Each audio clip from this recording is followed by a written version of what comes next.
Marian Rivera.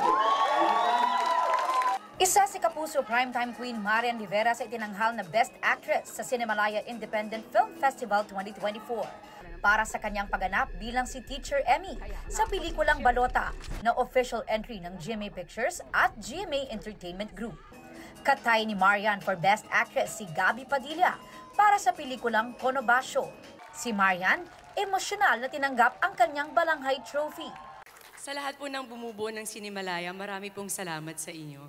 To my GMA family, thank you. Ang award natanggap ni Marian sa bisperas pa ng kanyang 40th birthday. Bukod sa award, thankful din si Marian sa naramdamang suporta para sa pelikulang sold out ang lahat ng screenings. Mahalaga sa akin yan, sinasabi ko nga yung experience ko sa paggawa ng Balota. At siguro sobrang special pa nito dahil nandito yung asawa ko, katabi ko, habang binanggit yung pangalan ko. Yung fulfillment talaga bilang isang artist, naramdaman ko talaga sa tuwing umuwi siya after every shooting day. Kasi dahil sa pelikulang yun, she was able to express, di ba, kumbaga yung mga feelings, emotions, pero higit sa lahat na pakita niya yung talent niya.